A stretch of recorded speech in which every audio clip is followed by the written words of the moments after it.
क्योंकि एक महीने में जो बच्चा सिलेबस के पीछे भागेगा मैं लिख कर दे सकता हूं उसका नीट में सिलेक्शन होने का कोई चांस ही नहीं बचता है। मेरे भाई अगर तुम्हारा अब भी पढ़ने में मन नहीं लग रहा है, अभी तुम ऐसा सोच रहे हो चलो यार मैं तुक्के के भरोसे बैठा हूं, मेरा तुक्का के बलौदर मार दूंगा, इस बार हुआ तो हुआ, नहीं तो नहीं होगा तो फिर अगली बार देखा जाएगा। अरे भाई जिंदगी भी इतनी चली जा रही है, तुम्हारा 1 साल का ड्रॉप लोगे, 2 साल का ड्रॉप लोगे, 3 साल का ड्रॉप लोगे, कब तक तुम्हारे माता पिता तुमको पैसा देकर पढ़ाते रहेंगे। एक दिन ऐसा आ जाएगा कि माता पिता खुद ही हार मान जाएंगे और कहेंगे भाई तू अपना उत्तर दक्षिण देख ले, ऐसा ही होने वाला।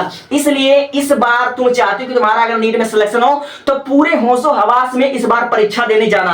ये जो हमारा परीक्षा होता है ना ये गेम की तरह होता है, इसमें हार्डवर्क मायने तो रखती है लेकिन हार्डवर्क के साथ साथ स्पीड मायने रखती है। प्यारे विद्यार्थियों अगर आप भी 3 मई को नीट का एग्जाम दे रहे हो और चाहते हो कि इस बार मेरा सिलेक्शन हो जाए, आप लोग चाहे पहला अटेम्प्ट हो, चाहे आपका दूसरा अटेम्प्ट, चाहे आपका तीसरा अटेम्प्ट हो, अगर आपका सपना है कि डॉक्टर बनकर ही निकलूंगा, मुझे नीट क्लियर करना है, और ये मैं वीडियो जो बता रहा हूं ना मेरे भाई केवल आपके लिए नहीं बना रहा हूं, आपके माता पिता के लिए भी मैं बना रहा हूं। सबसे पहली बात अगर आपने सपना देखा कि मुझे डॉक्टर बनना तो आपको नीट एग्जाम तो क्लियर करना पड़ेगा। और जो नीट एग्जाम होता है मेरे भाई बहुत से लोग कहते हैं केवल एनसीईआरटी पढ़ लो, एनसीईआरटी पढ़ने से आपका नीट एग्जाम क्लियर हो जाएगा। मैं मानता हूं कि एनसीईआरटी पढ़ने से आपका नीट एग्जाम निकल सकता है, लेकिन आपको अगर एनसीईआरटी पढ़ लेने से सफलता मिलती तो मेरे दोस्त बहुत से बच्चे लोग 1 साल नीट देते हैं, 2 साल नीट देते हैं, 3 साल नीट देते हैं, फिर भी उनका नीट एग्जाम क्यों नहीं निकलता, इसके पीछे का लॉजिक मैं बताने वाला हूं। सबसे पहली बात आप लोग इस वीडियो को गलती से मिस मत करना, लेकिन तो हो सकता है अगर आपने इस वीडियो को गलती से मिस कर दिया तो हो सकता है कि आप लोग अपनी जिंदगी का बहुत ही बेहतरीन पार्ट खो बैठो।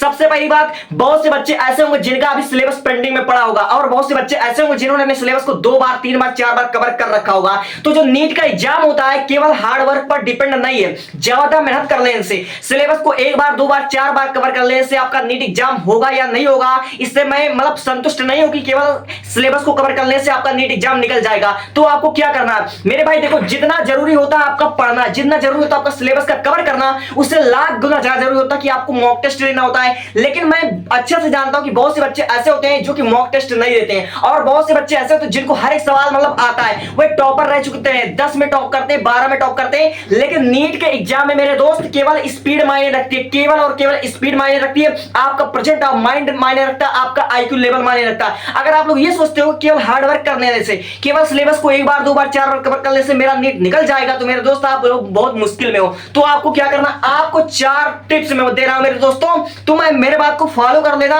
वरना जिस दिन तुम्हारा नीट का एग्जाम होगा उस दिन मेरे बातों को तुम याद करोगे। सबसे पहली बात, अगर तुम्हारे पास आज 28 दिन का मौका बचा हुआ है और तुम ये सोचते हो कि 28 दिन में मैं एक बार फिर से एनसीईआरटी को रिकॉल कर दूंगा, मैं एक बार फिर से एनसीईआरटी को लाइन बाय लाइन पढ़ने बैठ जाता हूं, तो तुमसे बड़ा बेवकूफ इंसान मैंने आज तक नहीं देखा।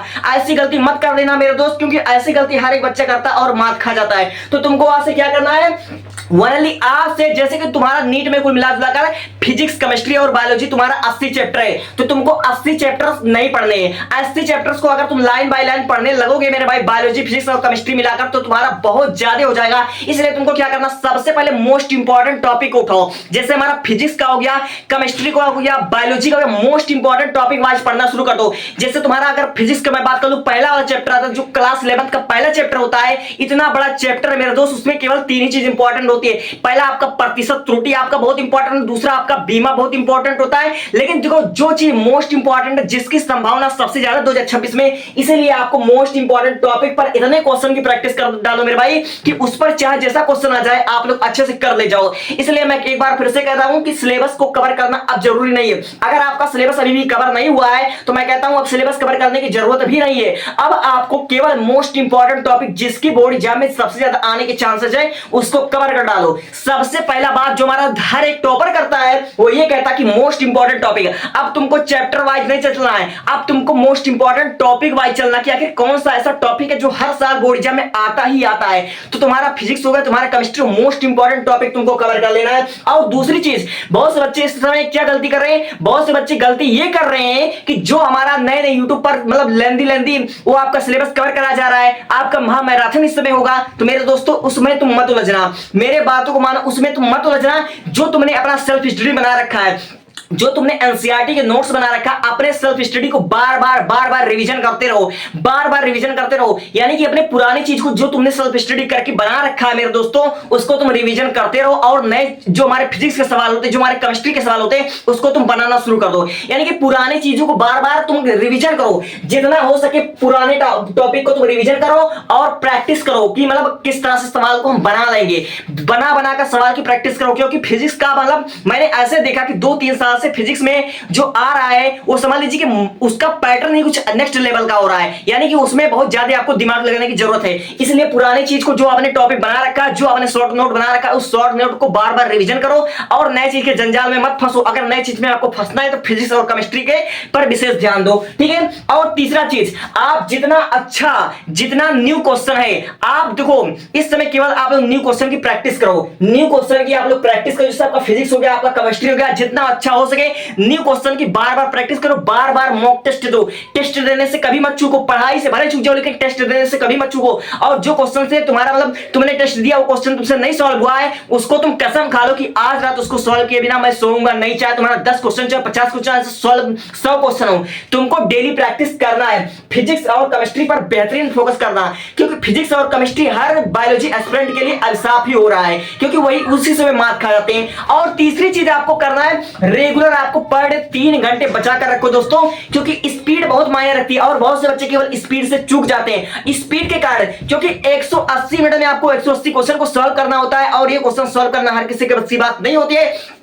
इसलिए मैं ये चाहता हूं कि आप लोग 28 दिन, अगर आपको सिलेक्शन चाहिए तो 28 के 28 दिन रेगुलर प्रैक्टिस करो, रेगुलर प्रैक्टिस कर दो। हर दिन तुम मॉक टेस्ट दो, हर दिन तुम 180 क्वेश्चन सॉल्व करने का प्रैक्टिस करो, ताकि तुम्हारा प्रैक्टिस इतना मजबूत हो जाए, इतना मजबूत हो जाए कि तुम नीट के क्वेश्चन को भी 2.5 से 3 घंटे में तुम कवर कर डालो। इसलिए तुम्हारा जितना जरूरी हो आपको मॉक टेस्ट रेगुलर दो और 3 घंटे रेगुलर प्रैक्टिस करते रहो, 3 घंटे रेगुलर प्रैक्टिस करते रहो। अगर इस 4 चीज को तुम कर लेते हो मेरे दोस्त, तो तुम यकीन मानो तुम्हारा सिलेक्शन पक्का हो जाएगा। मैं गारंटी के साथ दावा कर सकता हूं तुम्हारा सिलेक्शन हो जाएगा। तुम एक बार मैं फिर से रिकॉल कर देता हूं, आज से तुम ओनली मोस्ट इंपॉर्टेंट टॉपिक को ही कवर करोगे, जिसके आने के चांसेस सबसे ज्यादा होते हैं। मोस्ट इंपॉर्टेंट टॉपिक को तुमको कवर कर लेना है और दूसरी चीज अपना सेल्फ रिवीजन करो, जो तुमने नोट्स बना रखा उसको बार बार तुम रिवीजन करो और तुमको प्रैक्टिस करना है। और तीसरी चीज, तुम जितना हो सके फिजिक्स और केमिस्ट्री के न्यू क्वेश्चन, नए नए क्वेश्चन को बनाने का कोशिश करो, तुम जेईई मेंस के क्वेश्चन को सॉल्व करो। और तो आखिरी पैटर्न, पर डे तुमको मॉक टेस्ट देना, मॉक टेस्ट देने से कभी मत चूकना, टेस्ट देने से कभी भी मत चूकना। भले से एक लेक्चर छूट जाए चलेगा, लेकिन एक मॉक टेस्ट ना छूटे, क्योंकि अक्सर हम जितना मॉक टेस्ट देंगे उतनी हमारी प्रैक्टिस मजबूत हो जाएगा, उतना अच्छा हम एग्जाम में बेहतर कर पाएंगे। इसलिए तुमको क्या करना है, पर डे आपको 3 आवर प्रैक्टिस कर लेनी है। समझे मेरी बातें? इसलिए अगर इस चारों चीज को करते हो तुम्हारा पक्का सिलेक्शन हो जाएगा। मैं गारंटी के साथ लिख कर देता हूं तुम्हारा सिलेक्शन हो जाएगा।